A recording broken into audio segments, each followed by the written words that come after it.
The reason why some women stay lean, strong, or even consistent around food while others struggle for years, regaining and losing the same 10, 20, or even 30 pounds has nothing to do with your genetics. And it's not because they found some secret diet that the rest of us don't know about. The difference is, at some point, they stopped treating their diet like a temporary project. Think about it. A lot of women treat their nutrition with an end date in mind. Think about it. They'll eat healthier for the summer or start their diet right before vacation. Or they'll even start cleaning up their diet right before their wedding, a reunion, or some sort of momentous event. And then when the actual event is over, so is their effort. Which means every few months, they're almost forced to start from scratch. And this is ultimately the cycle that nobody really talks about. Because the real reason women struggle to lose fat and keep it off isn't because they don't know what to eat, because they spent years approaching nutrition as something that they need to survive as opposed to something that they need to build their life around. So today we're completely throwing out that old mentality, so no more treating your nutrition like a temporary fix or a temporary goal. So today I'm going to walk you through the nutrition habits that women adopt when they stop chasing short-term weight loss and start actually building a body they can maintain. So these are the exact principles that drive body recomposition, which is simply losing fat and building muscle at the same time. And this is ultimately going to work whether you're 25, 35, 45, or even 55. And make sure you stay until the end of this video, because this last rule ultimately determines whether your results actually last for 3 months or 3 years. Hey guys, it's Becca and welcome back to the channel. If you are trying to build a body that you can actually maintain, then go ahead and don't forget to hit that like button. Comment down below if you have any questions about today's video, and don't forget to subscribe to the channel for more content like this.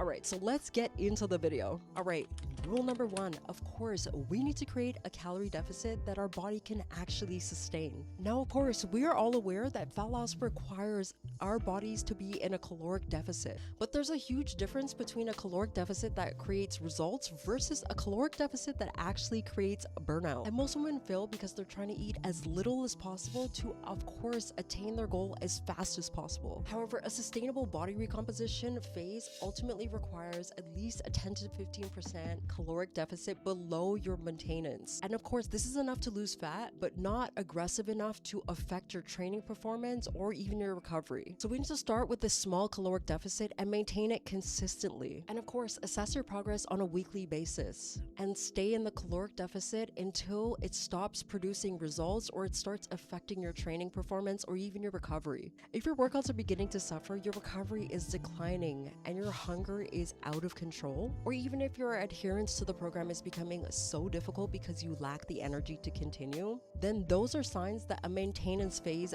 might be best for you at this moment. Number 2, of course, build your meals around protein. Many women think that they're eating a high protein diet simply because they had one meal that was high in protein. When in reality, muscle growth and recovery are supported simply by hitting your protein targets throughout the day. Because as we know, protein supports muscle repair, muscle recovery, and even supports appetite control. So a practical target for body recomposition is about 0.7 to 1 gram per pound of your goal body weight. So rather than trying to get in all your protein in one meal, spread it throughout the day. So before you actually create or plan a meal, ask yourself, what protein source am I having with this meal? And then from there, you build your meal around that protein source. And then of course, go ahead and add in your carbohydrates and your healthy fats. And this is of course going to be based on your energy needs, your activity levels, and ultimately your goal. So of course, keep in mind, think of your eggs, your Greek yogurt, your chicken, your turkey, fish, lean beef, or even your lentils. Number 3, eat carbohydrates strategically. So one of the biggest mistakes I see women make is treating carbohydrates emotionally rather than strategically. They either fear them completely or overeat them, and neither approach actually works. Now keep in mind, carbohydrates are your body's preferred fuel, especially during higher intensity workouts. So when your glycogen stores are depleted, your training quality ultimately suffers. So place most of your carbohydrates, especially during training days. So of course, some good options are sweet potatoes, rice, oats, fruits, beans, and quinoa. The goal isn't simply low carb. The goal is to be more purposeful with the carbs that you're eating. Number 4, don't neglect your dietary fats. Women unknowingly cut fats drastically simply because they're trying to lose weight. But the problem is, Dietary fat supports so many physiological functions in our body, especially as women. Think about hormone production, think about our nutrient absorption, and ultimately our overall health. So some good options to include into your diet is avocados, olive oils, nuts, seeds, and even fatty fish. So as a practical guideline, don't let your fats drop too low,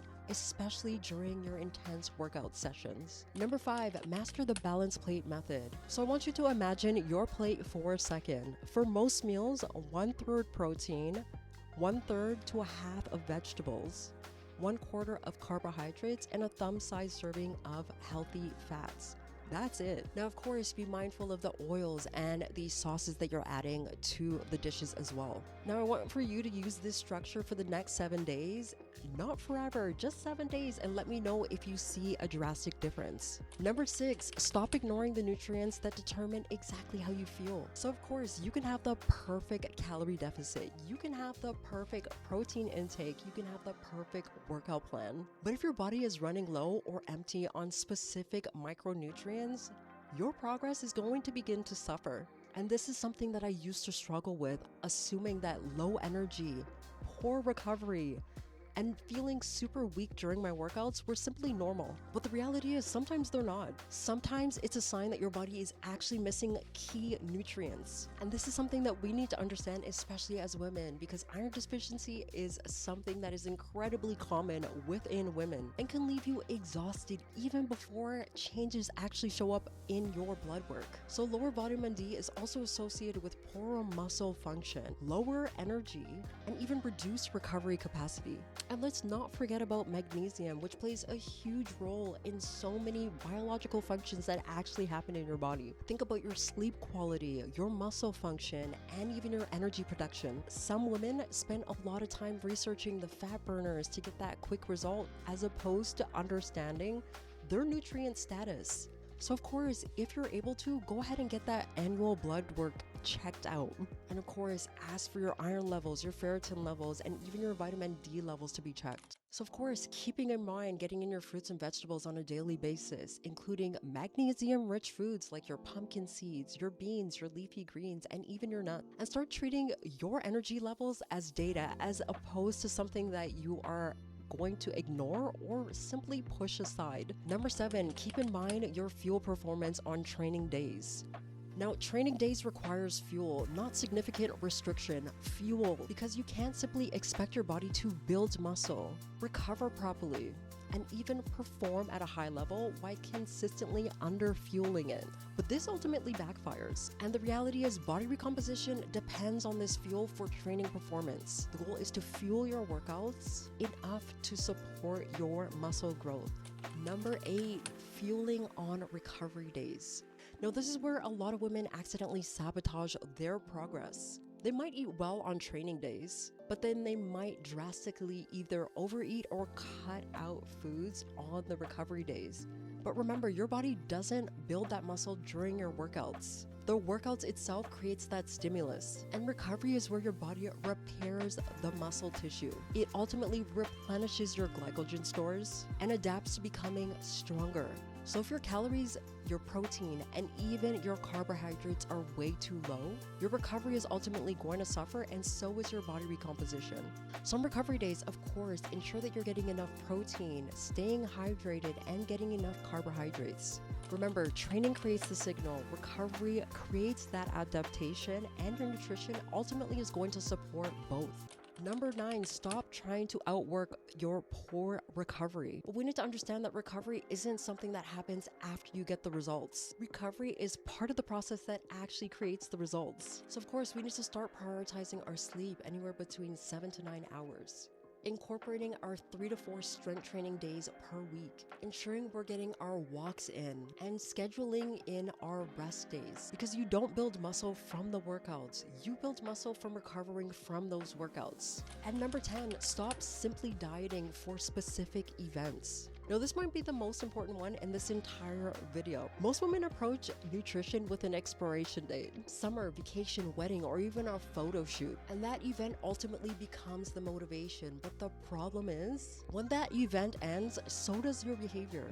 because the goal wasn't simply to become healthier. The goal was simply to survive long enough until we get to that event. And that's why so many of us find ourselves regaining the weight simply after the event comes and goes. It's simply because our identity never changed, and temporary goals are going to lead to those temporary habits. And those permanent results require that permanent identity. We need to start asking ourselves, what would the healthiest, strongest version of me actually do today? Would she ensure that she's getting enough protein at breakfast? Would she go for those daily walks? Would she strength train even if her motivation is non-existent? Would she simply get back on track even if she slipped up on one meal, instead of waiting until next Monday to start over? And when your identity changes, your behaviors begin to ultimately follow. Number 11, understand that body recomposition happens in seasons. Now, most women dramatically overestimate what can happen in a month and dramatically underestimate what can happen over the course of a year, because body recomposition isn't simply one phase, it's multiple phases. It's fat loss, maintenance, muscle building, recovery, and ultimately the cycle repeats. So 8 weeks can change your habits,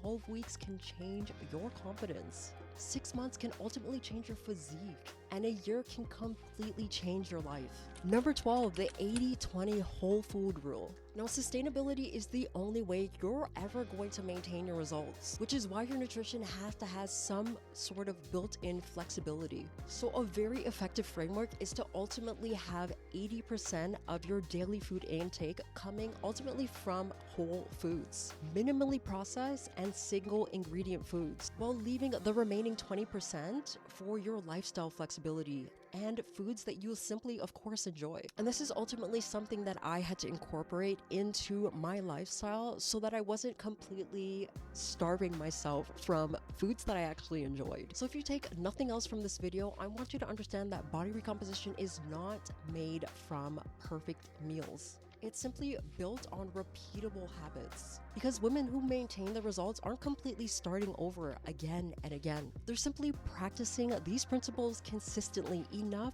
that their healthy choices ultimately become normal. So if you're ready to stop guessing and actually want a step-by-step system that shows you exactly how to lose fat, build muscle, structure your nutrition, and create actual lasting results, I'd love to help you inside my 8-week body recomposition program. And you'll find the details down in the description. But before you go, don't forget to hit that like button, subscribe to the channel for more content just like this, and I'll see you in the next video.